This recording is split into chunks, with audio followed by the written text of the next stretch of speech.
اور حضرت سلیمان علیہ السلام کا واقعہ اللہ نے قرآن میں بیان کیا ہے۔ جو لوگ شک میں مبتلا ہو جاتے ہیں کہ کرامت اور معجزہ، وہ سمجھ لیں کہ معجزہ ہو یا کرامت ہو، اس کے پیچھے قدرت اللہ کی ہوتی ہے، طاقت اللہ کی ہوتی ہے، وہ قوت عطا اللہ کرتا ہے، اس کا ظہور اللہ کے بندے سے ہوتا ہے۔ اگر نبی کے ہاتھ سے ظہور ہو اسے معجزہ کہتے ہیں، ولی کے ہاتھ سے ظہور ہو تو اسے کرامت کہتے ہیں۔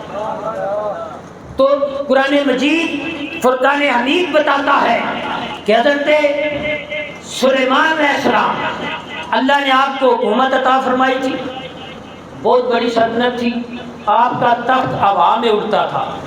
آج کا تو جہاز ہے نا، آپ کا تخت ہوا میں، جہاں آپ حکم دیتے وہاں وہ اتر جاتا، جہاں حکم دیتے وہاں وہ چلنا شروع کر دیتا۔ اور آپ نے خادموں میں پرندے بھی رکھے ہوئے تھے، انسان بھی تھے، جن بھی تھے۔ تو ایک پرندہ جس کا نام ہدہد ہے، قرآن نے اس کا ذکر کیا ہے۔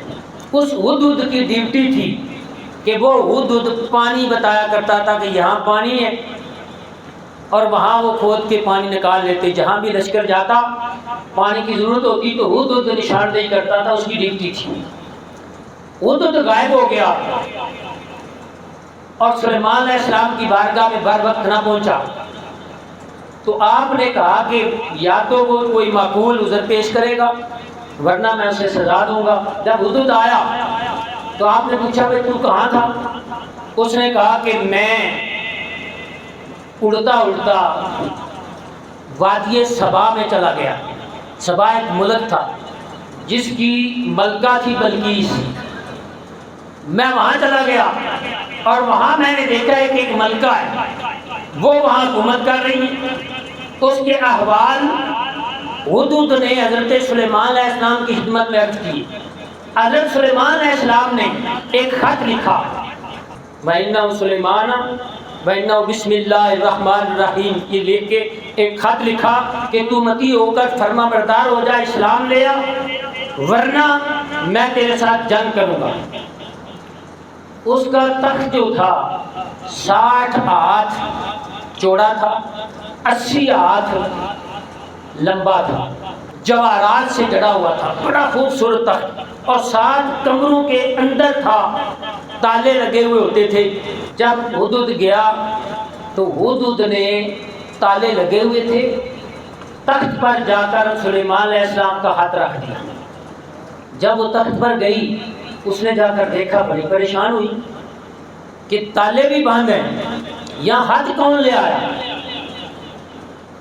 خط پڑھا تو اس نے اپنے سارے سرداروں کو اکٹھا کیا، عسکری اداروں کے سربراہوں کو بھی اکٹھا کیا، سیاسی لوگوں کو بھی جمع کیا، سارے جو زعامات تھے انہیں اکٹھا کر کے ان سے صلاح مشورہ کیا ہمیں کیا کرنا چاہیے، کہ ہمیں یہ دھمکی ملی ہے، اور جس نے یہاں ہاتھ پہنچا دیا ہے بند کمروں کے اندر، اس کی طرف سے دھمکی کا آنا کوئی معمولی بات نہیں ہے، وہ ہم پہ حملہ کر سکتا ہے، ہمیں فتح کر سکتا ہے۔ انہوں نے کہا کہ ہم بڑی طاقتور فوج تیار کر لیں گے، ہم مقابلہ کریں گے، لیکن بلقیس سمجھدار تھی، اس نے کہا نہیں، میں مقابلہ نہیں کرتی، پہلے میں قاصد بھیجتی ہوں، ان کی خدمت میں تحفہ بھیجتی ہوں، اس کے بعد جو ان کا رد عمل ہوگا وہ قاصد آ کر مجھے بتائے گا، تو پھر فیصلہ کریں گے کہ آگے ہم نے کیا کرنا ہے۔ اس نے ایک بہت بڑی سونے کی اینٹ ایک خوبصورت کپڑے کے اندر لپیٹ کر کچھ اور تحائف دے کر ایک غلام کو بھیجا کہ جاؤ سلیمان علیہ السلام کی خدمت میں جا کے پیش کر دو۔ اب سلیمان علیہ السلام اللہ کے نبی ہیں، آپ کو پتہ چل گیا کہ وہ یہ سونے کی اینٹ اور دیگر تحائف لے کر آ رہی ہے۔ آپ نے اپنے حواریوں سے فرمایا کہ تم اس رستے میں جس سے اس نے آنا ہے سونے کی اینٹوں کا فرش بچھا دو،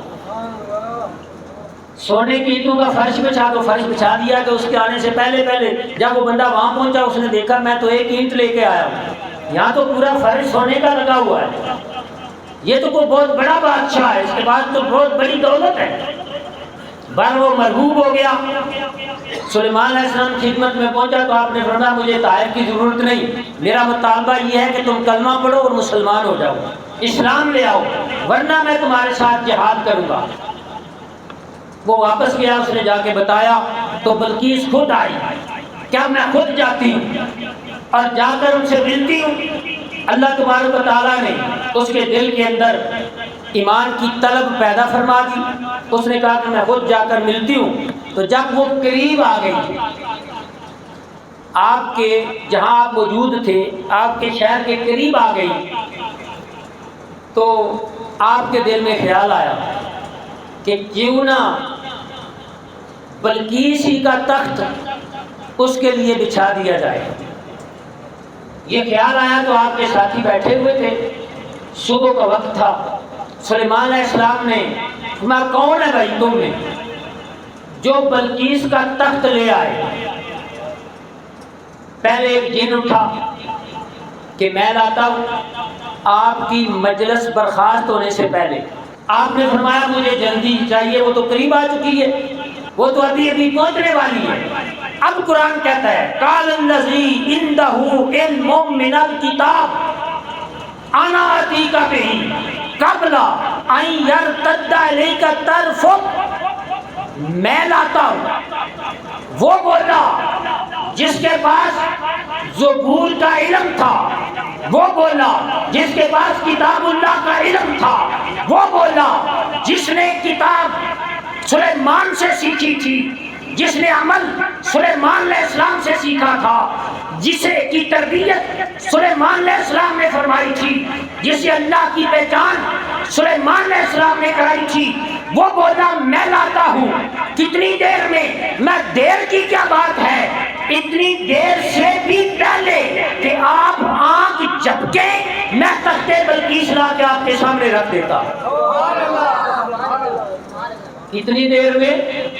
قبل ان یرتد الیک طرفک، آنکھ جھپکنے سے پہلے۔ تو حضرت محترم اگر سلیمان علیہ السلام کی امت کا ولی آنکھ جھپکنے سے پہلے تخت بلقیس لا کے حاضر کر دیتا ہے تو ساری امتوں سے افضل امت رسول اللہ کی امت ہے، سارے نبیوں سے، ساری کائنات سے افضل مصطفیٰ کریم کی ذات ہے۔ اور اگر بنی اسرائیل کے ولیوں کو یہ طاقت عطا کی گئی ہے کہ آنکھ جھپکنے سے پہلے تخت بلقیس لا کے حاضر کر سکتے ہیں، تو رسول اللہ کی امت کے ولیوں کی عزت کا عالم کیا ہوگا، ان کا مقام کتنا بلند ہوگا، ان کا تصرف کتنا ہوگا۔ اسی لیے حضور غوث الاعظم شیخ عبد القادر جیلانی فرماتے ہیں کہ یہ قدمی حاضری اللہ رقبت کل ولی اللہ، ادھر یہ ارشاد ہوتا ہے، ادھر روئے زمین کے ولیوں کی گردنیں جھک جاتی ہیں۔ تو حضرت محترم اب جب دیکھا اجازت دینے کی دیر تھی، تخت بلقیس سامنے آ گیا۔ اب یہاں سے یہ بات بھی سمجھ لیں، اس بات بھی غور فرما لیں کہ اس کے پاس قرآن کا علم نہیں تھا، زبور کا علم تھا، تورات کا علم تھا۔ تورات اور قرآن میں کتنا فرق ہے؟ تو تورات کا علم رکھنے والا، زبور کا علم رکھنے والا، اس پہ عمل کرنے والا تخت بلقیس کو آنکھ جھپکنے سے پہلے لا کے حاضر کر دیتا ہے۔ تو جن پہ اللہ نے پورا قرآن نازل کیا، جن کے قلب اطہر پر خالق عز و جل نے قرآن نازل کیا، نزلہ علی قلبک، اور جنہوں نے آگے پوری امت کو قرآن سکھایا، اس محمد مصطفیٰ صلی اللہ علیہ وآلہ وسلم کے تصرف کا عالم پھر کیا ہوگا۔